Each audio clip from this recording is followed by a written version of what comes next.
All right, we're going to go ahead and get started.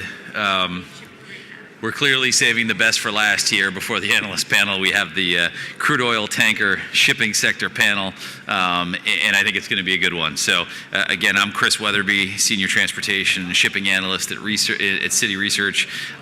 Very pleased to be hosting this panel. So in terms of panelists, we have a great group here, so hopefully it'll be an interactive discussion with everybody. They certainly are off to a good start already. To my left, we have Bob Burke, who is CEO of Ridgebury Tankers.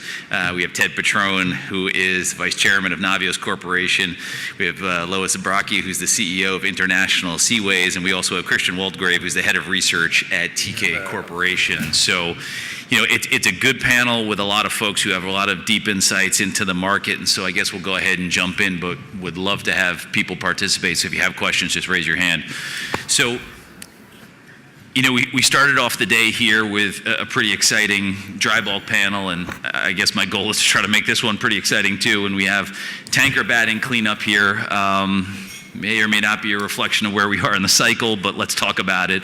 You know, Ted, you have some great looking notes right there in front of you, so I'm going to pick on you first. So if maybe you could give us sort of your view of the lay of the land here. You know, where are we from a demand perspective? You know, sort of your view on sort of the current market and maybe a little bit of how you see 2018 playing out. It's been a tough go of late. You just want to get your sense of where the market is today.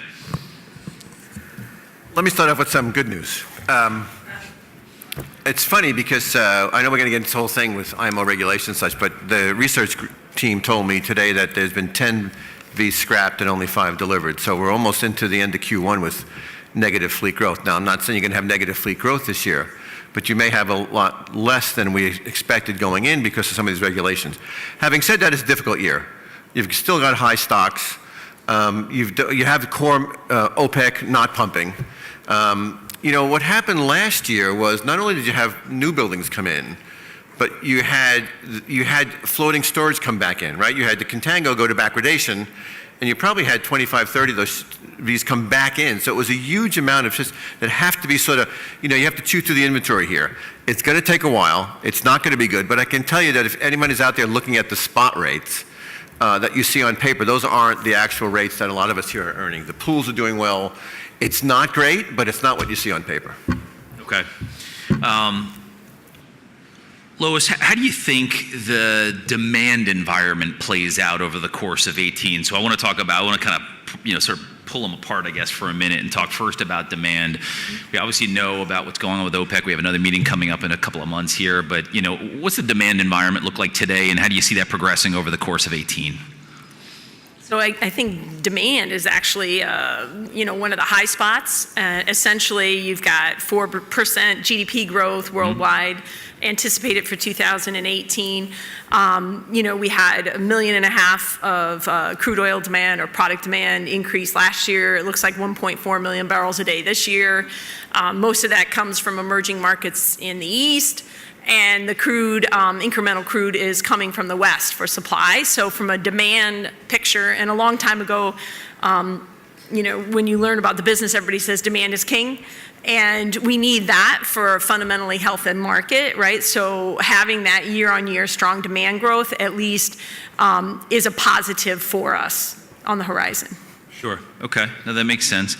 And Christian, maybe your thoughts there too. How do you think about sort of the sources of production globally? So we've heard a lot recently about the U.S. producing, I think, 11 million barrels. How do you think about that in the construct of what's going on with the OPEC producers? You know, where do you see the demand coming from, or where the supply of crude is coming from over the course of this year? Yeah, there's no doubt that the reduction in OPEC exports out of the Middle East has been a negative for crude tankers, especially for our sectors in the Suezmax. What you've seen is that reduction in cargoes from the Middle East has really forced more VLCCs into the Atlantic basin, competing with the Suezmaxes out of West Africa. So going forward, we do need that Middle East production to come back, but at the same time, as you pointed out, US crude exports are on the rise. They're pretty regularly now about 1.5 million barrels a day, and sometimes hitting 2 million barrels a day.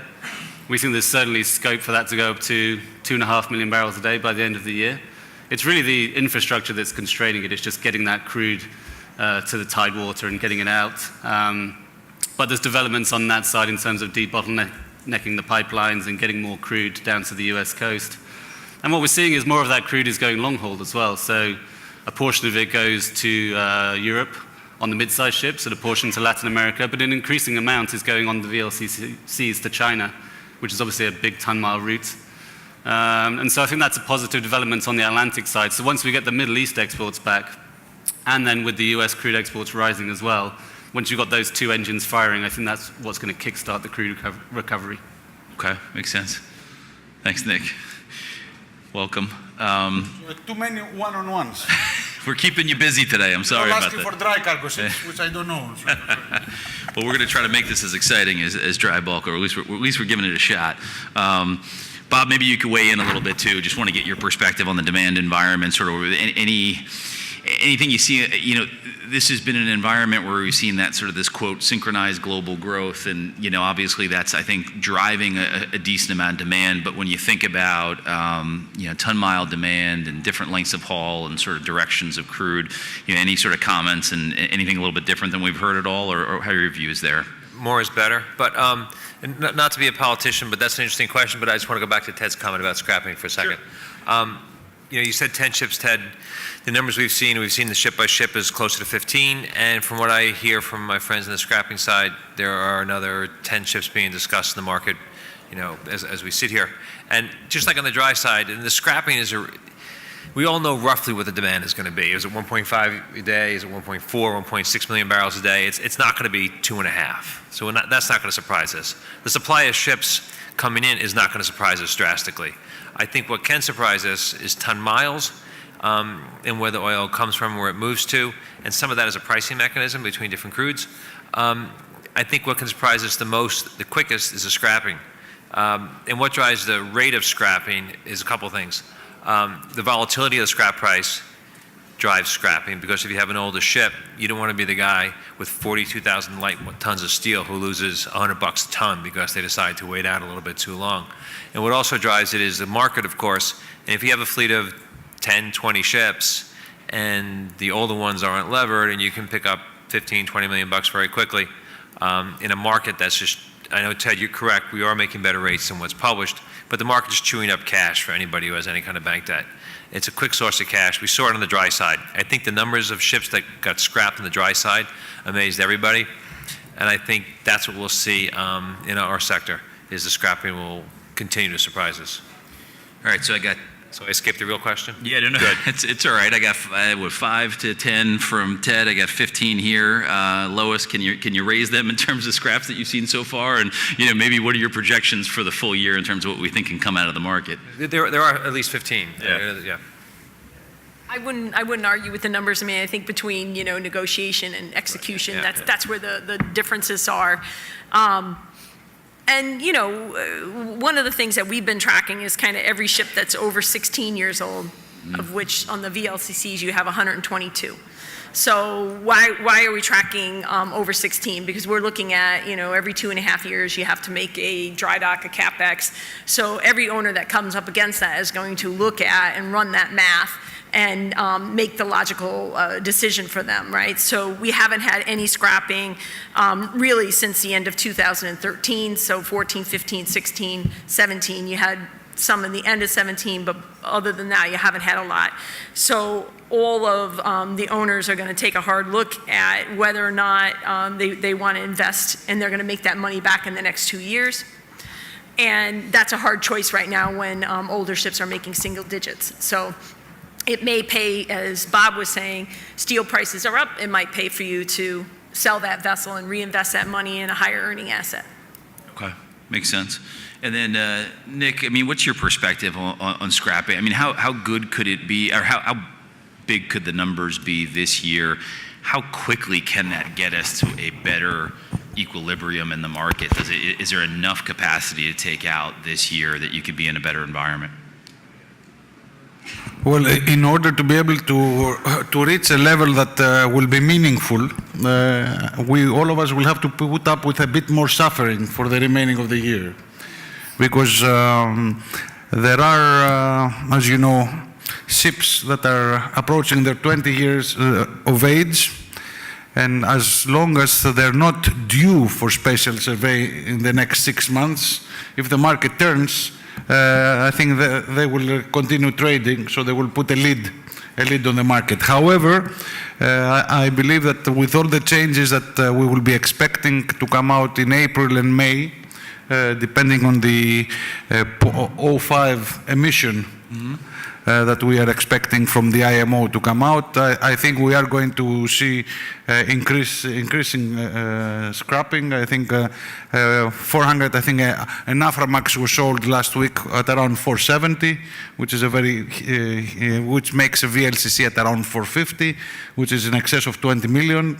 So I think we should not be greedy here. If you have a VLCC which you paid, let's say, $80 million 20 years ago, and you can sell it 20 years later for 20 million, you must not be very smart if you have not made really serious money over that 20-year period, which many times it's the case. So the short answer is I expect after the news in April, May from the IMO to have even more scrapping going, because I doubt there will be an extension given to the 0.5 emission. Yeah, no, absolutely. I would agree with that.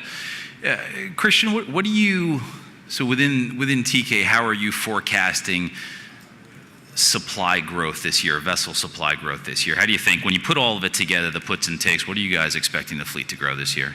Yeah, it's definitely going to come down from the levels we've seen in the last couple of years. So 2016, you saw about 6% fleet growth across the whole tanker fleet. It was about 5% last year, although, as Ted said, it was actually higher in reality because of the ships coming back from floating storage. Right. I think this year, you look at the order book, it is slowly coming off. We have probably passed the peak of deliveries now, or are at the peak of deliveries on the crude side. And on the scrapping, at the start of the year, I had a forecast of 10 to 12 million deadweight of scrapping. We've already had 4 million deadweight in the first couple of months, so we're having to revise those estimates upwards. So our forecast for fleet growth this year now is about 2 to 2.5%. It differs by sector, of course. It's probably a little bit higher, obviously, on the crude than on the products. But even then, it's probably only 3% on the crude, 3.5%, something like that. So that fleet growth is coming down, and as long as demand stays strong and we get some ton-mile growth, then I think it's going to give the tanker market a real chance for a recovery, maybe late this year into 2019. Okay. Our general sense has been similar to that, for looking for the beginnings of improvement in the back half of the year. But I don't know, Bob, if you have a comments, or what do you think about timing of how these things could potentially work out? Obviously, we'd all love to know exactly when it's going to happen. What are your thoughts? Wait a minute, let me write this down. Hold on. Yeah, I'm the eternal optimist, I will answer your question, but I look back at this past winter, and the worst of everything happened. Backwardation was kind of severe, so ships are encouraged to move quickly and get rid of the cargo. The weather's been great, so there's no ice up in the Baltics. There's no fog in the Bosphorus. China's ice-free. The North Atlantic's fairly calm until recently, so things just move along swimmingly, which is not what we want to see happen. And all the destocking, that's hurt also, and all the ships coming back out. So, we had all the worst things happen, and whenever we look at these troughs or peaks, they're going to last forever. I think by the end of the year, will be by Thanksgiving. By Thanksgiving, that's what I'm saying. Okay, that's great. Ted, I'm sure you have exactly written down on your sheet when it's going to turn. Take a So stand, what do you think? Ted. Take a stand. The thing about it, freight is it acts like commodity. People say it actually is a commodity. Coming up through the trading side, I can tell you that when it happens, I've been there on the floor, or I've heard from the charterers when you own the ships. On a Monday, the guy says, I don't need ships because nothing's going to happen for the next 3 years. And by Thursday, they're getting saying, give me 3 ships for 3 years because this market's running away. Yeah. And I think you're right. I think sometime in Q4, sometime around Thanksgiving, you can have this confluence of events where OPEC starts pumping more. So price comes down, contango in the forward curve. You have the opposite, floating storage. You take another 20 ships out immediately. This can happen, as I tell the traders, from a Monday to a Thursday, this thing can turn very quickly. And I think that day is sometime in mid-Q4. Mid-Q4. Mid-Q4. Sometime around Thanksgiving. Okay. American Thanksgiving. Right. We're getting some consensus, Lois. I don't know if you want to chime in. Can't have consensus, right? I guess I'll give a little bit longer reply. I don't know how much different it is, but, on the product side, and I know they just walked off the stage, we do have MRs and Panamaxes, and what we're seeing in our fleet right now is that the MRs and the Panamaxes are actually out-earning the larger crude, and I kind of take them as a little bit of a leading indicator. You draw down the products, and those guys start to move first in response to the ARB. So I do think that we will start to see a recovery coming in maybe Q3, but I think there is going to be some pain before we get there. And, part of that is the drawdown of inventories, and we're sort of having a famine of cargoes on the water when you combine the backwardation, the drawdown of inventories, OPEC cutting back, and it's painful. And so you have to constantly run the calculations on your ships to say, is this ship the wisest to keep or to not keep, right? So that's a little bit longer, not too much different, I don't think. Okay, so you're a little longer than Thanksgiving, so you're going maybe Christmas or beyond, I guess. I was saying like starting in like April, I think you're going to start to see it on the products. Yeah. And then you'll just start, maybe not a line to the moon, but a little bit recovery as we go. Okay. I just want to, since we have some products, I may just give a product kick too. Sure. We're getting a lot of calls, right? All the smart money is coming in early. They want to take ships. There's a reason the ships are going at 14 and 15 and they're trading at 10 because they see the same numbers we do going forward. So I think From traders. from the traders and from the shorts, the natural shorts, right? And I think you'll start seeing that in the fall. The smart money will start coming into the V's and our phones will start ringing, and that's when you just sit back and say, talk to Nick. Because he'll put it straight, that's for sure. So Nick, what's your view? I got to get everybody on the panel's view on sort of when this turn happens. Well, I hope all the markets to be at sync. When I say, I think we are today where containers were in 2016. At that time, any container, if it was 11,000 boxes or 1,000 boxes, you could charter for 4,000 or 5,000. Last year, the same time, you could charter for $6,000 any Cape, dry cargo, or Ultramax. And today you charter for $6,000 anything from Panamax up to a VLCC. So I think we are getting to this stage. I would rather have the change earlier rather than later because we have Posidonia in Greece and we want to have some partying going and good spirits. But I agree that most probably it will be a fourth quarter. But I believe that we are very close to where those the other markets have gone. Got it. Christian, thoughts? Yeah, I hate to have the same kind of view as everyone else, but certainly we're looking at a sort of a Q4 timing for the turnaround. Of course, that's not set in stone. There's a number of things that can happen between now and then. I think OPEC is a big one, right? I think we're all expecting that OPEC will start to exit from their supply constraints second half of the year, but they don't always go based on fundamentals. It's a political decision. Maybe Saudi wants to keep the oil price high before they IPO Aramco. So there's some uncertainty with regards to the timing. But I agree with what Ted said. When the market goes, it goes. And the way I see it is it's like a coil that's being wound up. The backwardated market, the OPEC cuts, the inventory's coming down. Once that reverses, it can move very quickly. And I think once you get into 2019, 30, and then 2020 is going to be a really interesting year with the IMO regulations. I think you're going to see a lot of volatility that year as well. So I would agree with the Q4 of this year to be the turnaround, but probably 19, and then I think 20 is going to be the interesting year for sure. You're all copycats. What's that? You're all copycats.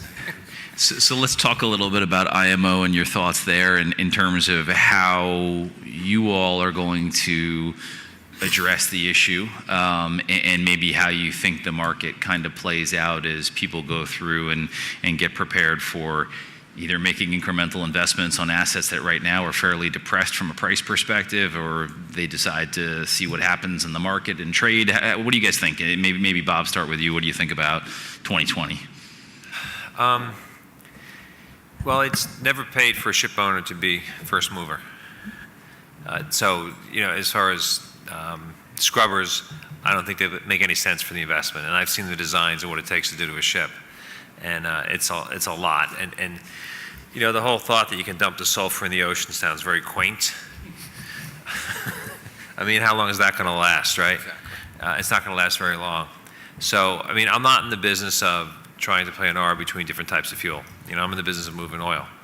So if everyone else has to pay for more expensive oil, then I'll pay for more expensive oil. A lot of our ships are older, so I'll have to pay more than they do, but my capital cost is lower. So I think there'll be eventually there'll be a low sulfur bunker fuel, probably fairly quickly. I think there'll be a lot of disruption in the market, you know, quite a bit. There aren't a lot of places. That residual fuel, it's residual, it's produced. It has to go somewhere, and not everybody can refine it. The U.S. Gulf is pretty good at refining it, so, you know, my guess is a lot of it will be moved there, probably on Suezmaxes, you know, especially out of Russia. So we're not first movers. It's not a good move. You know, we're not in the business of arbing fuel prices. I can do that somewhere else if I really want to do it. We are in the business of moving oil, and I think more oil will have to move. I think there'll be a lot of disruptions in the market, and disruptions are good for people who provide transportation. You know, bad weather, anything that's disruptive it causes inefficiencies in the transportation market is good for people who provide the transportation, because there's a shortage of transportation in the system if it's disrupted. So that's my overall take. Ted, do you, from a Navios perspective, are you expecting an investment in scrubbers? How are you thinking about your fleet? Let me answer by starting off with the water ballast treatment, because something happened internally. 2 years ago, our technical team said to us, let's not be the first movers here, because we think in a year from now, they'll be twice as good at half the price. And that curve actually continued to where, honestly, the cost for water ballast treatment now is de minimis. And we think the same thing will happen. As you brought up, the issue is, will the IMO change their mind on the open loop scrubbers, which are the ones where you have discharged theoretically clean water into the salt water, into the sea? May that not happen? Our issue has been, let's not put the refineries on board the ships, because it really is almost a refinery. It's $4 million for VLCC for this. Disaster. Exactly. So let's let the refineries on the shore take care of that. And maybe, as Barb said, maybe there's a big spread in the oil, in the fuel pricing on January 1st, 2020. Well, we think that will narrow as the refineries start producing more, and I think it'll be not de minimis, but it'll be narrow enough that looking back, the people that had put on scrubbers, especially the first ones, will probably, they won't regret it, but it won't be the basic economic decision they made. Lois, your thoughts? Any investments from International Seaways? So, you know, we're continuing to, you know, really dig into it. And, you know, what I think is that we're in a little bit of a standoff between ship owners and refiners, and there will be an ARB. And then when there's an ARB, which equals inefficiency, investment makes that go away over time, right? So to me, it's how long, you know, how wide will the ARB be? How long will it last? And will it pay to put scrubbers on?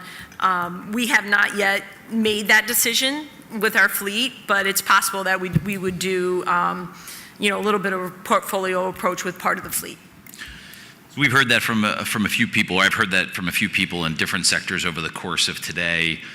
Christian, from a Teekay group perspective, is there a sense that maybe you think about your fleet a third, you have different approaches, and maybe there's some investment in scrubbers up front for a small portion of the fleet? Is that sort of the thought process, or are you still in the, you know, acquiring information stage? Yeah, I think from a Teekay perspective, we're probably not going to go the scrubber route for the conventional tankers. I think, like some of the panelists have said, it's kind of ridiculous if the goal is to reduce sulfur emissions, that it's done on thousands and thousands of tiny scrubbers on board ships and not in a large land-based refinery. It's just way more efficient that way. And you know, it's a big capital cost. We don't know how these scrubbers are going to operate. What's the maintenance going to be like on them? And the scrubber, you know, that kind of works as long as that big gap between fuel oil and the low sulfur fuel persists over time. But it could be that the price narrows, and then the scrubber isn't getting you the economic value that you thought it would. And we have a lot of experience already with the low sulfur gas oil, obviously trading in and out of the environmental control areas on the Aframaxes in the US Gulf and in the North Sea. So from a technical standpoint, we're pretty comfortable with moving just to the lower sulfur fuel. Nick, you were shaking your head there, so I want to make sure to get to you. I'm guessing from a Tsakos perspective, it's not necessarily an investment you're looking to make right now? Well, I would not, you know, I would not only talk about our company, you know, as INTERTANKO, and I think as all the international organizations that represent ship owners, there has been a very, very small scrubber investment, and rightly so. I think, as you said, first of all, I think it's hypocritical to decide not to pollute the atmosphere and pollute the seas. Mm-hmm. It's very dangerous for our seafarers. They will, you have all these acids on the ship. And we're very happy that so far, less than 4% of any of the vessels have been added with scrubbers, and the ones are specialized ships trading in specialized areas. So I think the industry has shown a very strong resistance to scrubbers. Also, the initial scrubbers are going to be like the initial mobile phones that you used to have a bag to carry them into. So it's going to be for the resale value of the ship. The first scrubbers on the ships are going to be will reduce the resale of those ships because technology will move forward. I think the answer we have, I strongly believe that the way the ship owners have reacted for the first time, very, very organized, there will be enough low sulfur product at the time. I don't know if you can call it fuel or what, but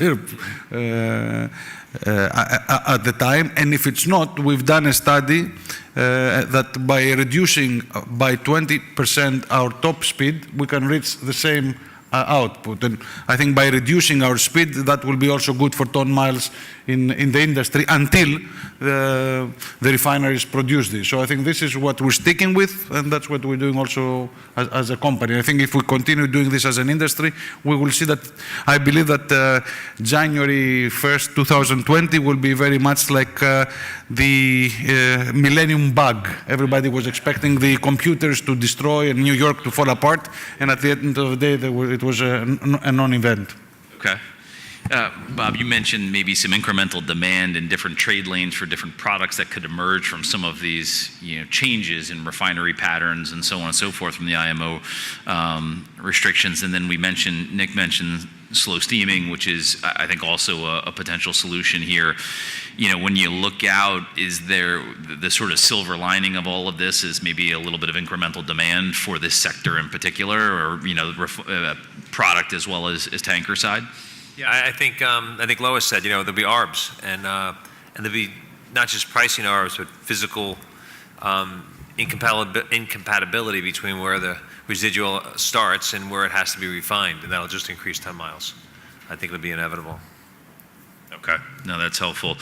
So let's talk a little bit about sort of preferences of ship sizes. So I think pretty much everyone on the panel has VLCC exposure for the most part. So I guess I'll start there and get a sense of, maybe Lois, I'll start with you. You've been more active more recently than some folks. So talk about sort of where you think the opportunities lie at this point in the cycle. Covering shipping for a long time, you realize that the smarter players are the ones who are making moves that sometimes seem bold when the market is maybe a little bit uneven. So talk a little bit about sort of how you guys are thinking about the market and where you want, where you're putting your capital to work. So we've been, independent for about 15 months and had not really done investment for a long time with our predecessor company. And we had the benefit of the fact that the market is actually at a cyclical low point, so that we can invest during what we think is the right time in the market. And we've said that we wanted to renew on the crude side first, and then from our capital perspective. And on the product side, we do like MR vessels, but it's a more liquid market, and we have more time charters and bareboats on that side. And we feel like there's enough flexibility in that market that we'll deploy the capital on the crude first, which is what we've done, and then do charter-ins on the MR side, which is a little bit more flexible marketplace. But we think that the barbells, we like both ends of the market. Okay. And then, Christian, I wanted to ask you, so your view, similar question, sort of where do you think sort of opportunities are within the sector? What are the best opportunities that you're seeing right now? Yep.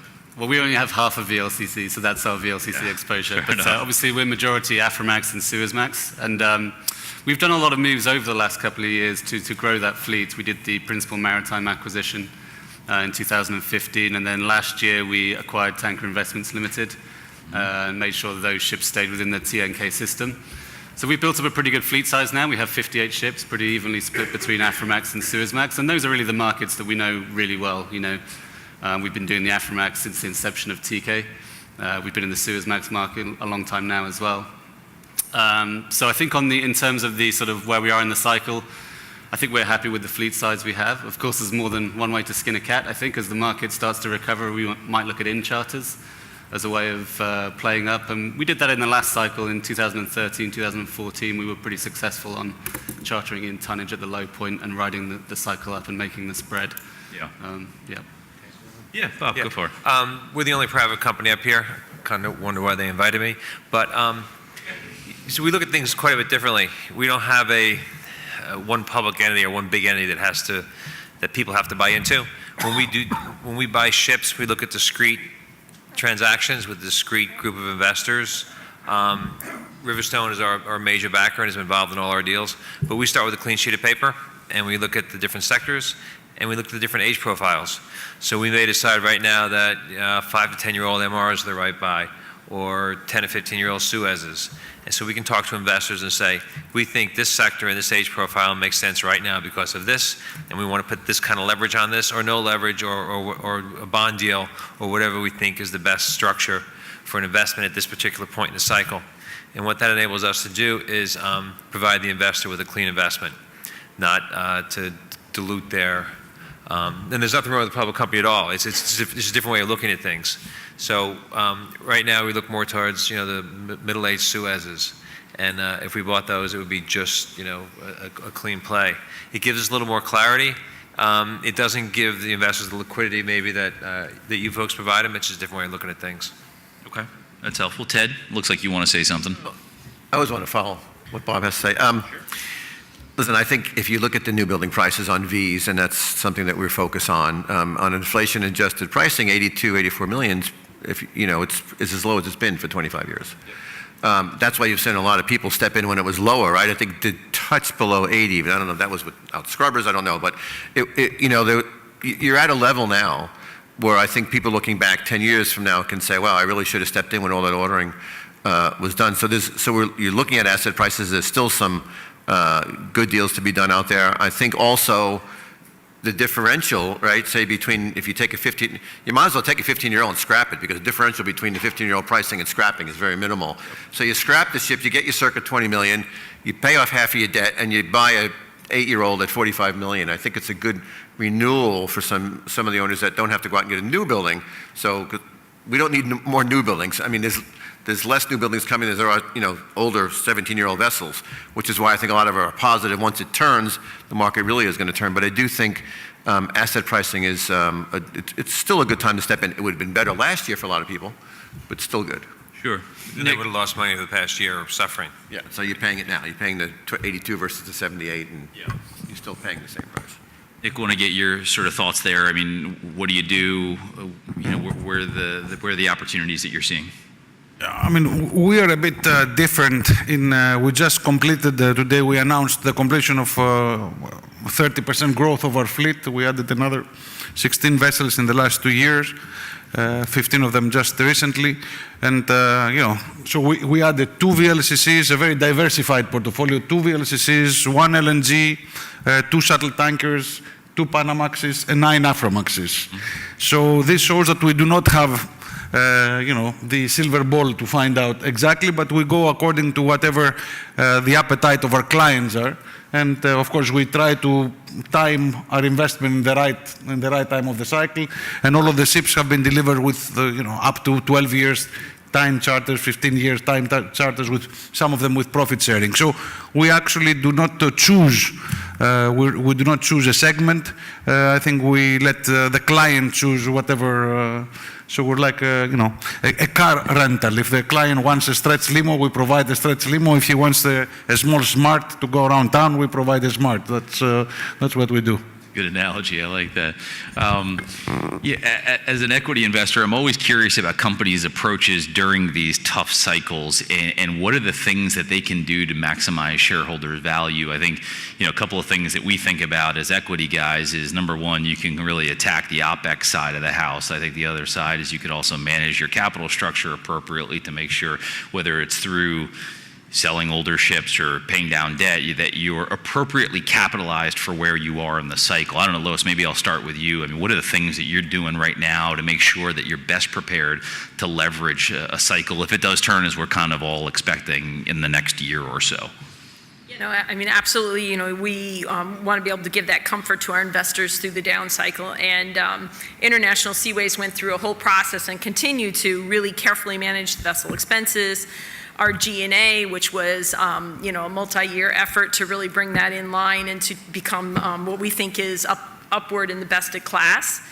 And the fixed cash flows that come from our joint ventures give some protection from the downside of the market. So in 2018, from our FSO and our LNG will be about $50 million in fixed cash flows. So even though you're subject to a very soft spot market on the majority of the tankers, we have like 8 on time charter, but proportionately we get a lot of comfort in from those JVs. So when you add in, controlling everything that you can control, which includes all of your, operational expenses and your overhead, and then making sure that you have that comfort to give the investor through the down cycle.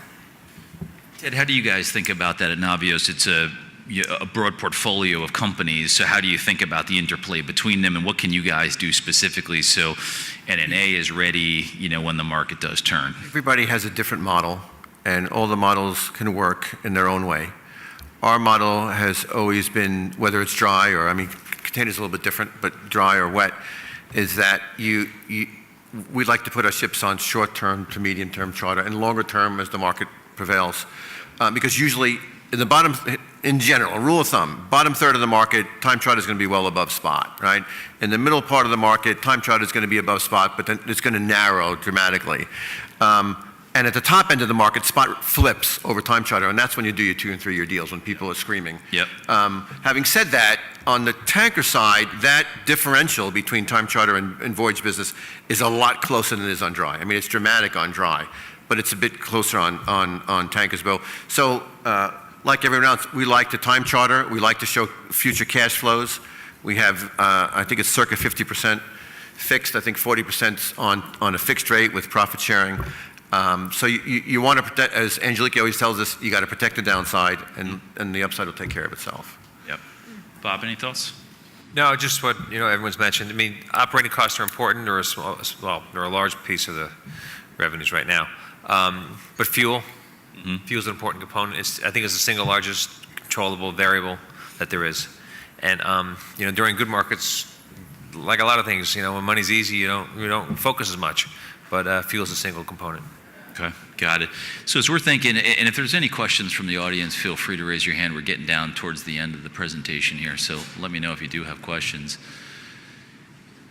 If you guys would allow me to sort of dream the dream here a little bit, and let's assume that we're all right about sort of rates rebounding as we're coming out of 2018, heading into 19 and 20 could be potentially very good.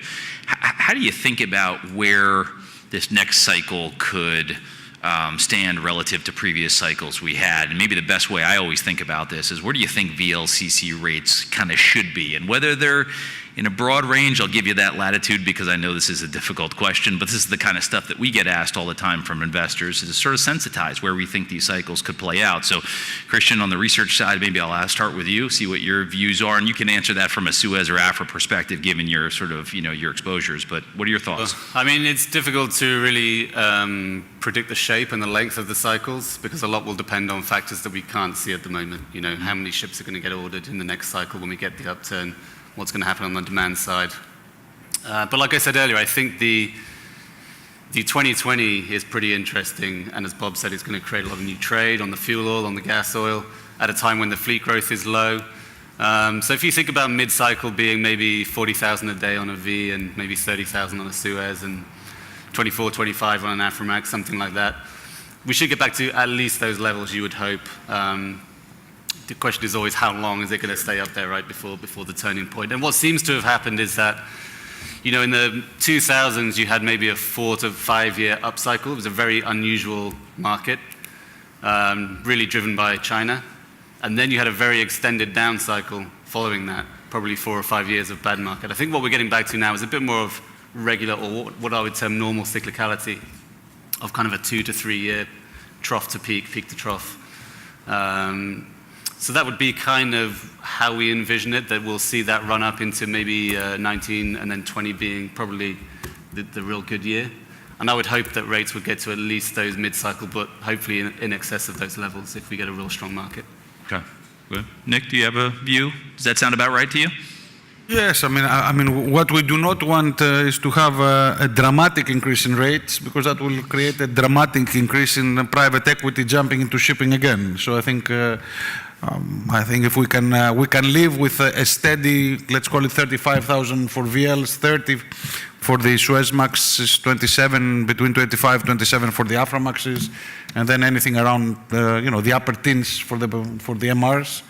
And, something starting with a 7, mid-7s for the LNG long charters. I think that will be a good sustainable market for 2 or 3 years before it becomes, if we start seeing 50s and 60s on VLs, then very soon we're going to shoot ourselves again on the foot by over-ordering. So, Does anybody order before, in the next, before IMO regulations, before we have some clarity on that? Do we see any material ordering before that? Can I just add one more comment? Absolutely. One of the problems, there are many problems with shipping, but one of the problems is the bankers or the PE groups or the KGs or Wall Street sees they can put a lot of money to work quickly, and shipping takes a lot of money. Occasionally, it gives some back, but the danger becomes when there's another source of capital somewhere that sees the numbers involved and the upside and says, geez, PE came in, and the problem that PE had was all they did was want to buy new builds because they could put a lot of money to work really quickly, and they could actually control where the money went. So they never bought secondhand ships. That was too much work. Luckily, our backers allowed us to buy ships one at a time. Like a real ship owner, I think we did it efficiently and effectively, and we did okay. The KGs, the same thing, just pump the money out, tax-based. And even the Koreans, hopefully they've gotten their fingers burnt enough with the shipyards the past few years that they don't think that building a bunch more shipyards will enable them to put a lot of people and steel to work. So it's always what you don't see that kills you. You don't see the bullet coming or hear it, but I don't see any huge chunk of capital out there, so I hope. And the commercial banks are finished. I finished being aggressive. So I hope there's no big chunk of capital coming, and if there's no big chunk of capital coming, I agree that maybe the cycle will be a little bit longer than last time. Or if Lois or Ted, you have a comment on there as we're wrapping up? Yeah, I listen, the 5 and 10 year averages for the Vs are in the mid-30s, and I think it's 10 and 20 averages in the low 40s. Just remember one thing, and that means if it's an average, you're above that rate for half the time. So I'm a little more optimistic. Unfortunately, being part of the biggest unregulated industry in the world, it was just a few years ago we were at 64 for an average. And you could hit that in the next few years. You will have people coming in and ordering. I mean, it's been that way since the 50s, and it's going to continue to be that way. So the object is, for those of us here, private or public, is to manage those cycles, get the ships out, get them on time charter, get the cash flow going in before the crazy money comes in and overbuilds the market. Because it happens. Our job is to dampen that volatility on a seasonal basis and on a longer term basis. Lois, last word? I would just say that, from the supply side, I think that we're seeing some good trends in that dry cargo has revived, the containers are picking up, so you see the yards not quite so desperate. You see them with a slight amount of more discipline because, some of the refund guarantees actually had to get paid out. So all of a sudden, you're seeing a little bit more control over some of the growth capacity in the yards. So hopefully that keeps getting rationalized, and that'll help us prolong the cycle. Perfect. Well, listen, thank you very much for your time. I really appreciate it. Thank you. Thank you.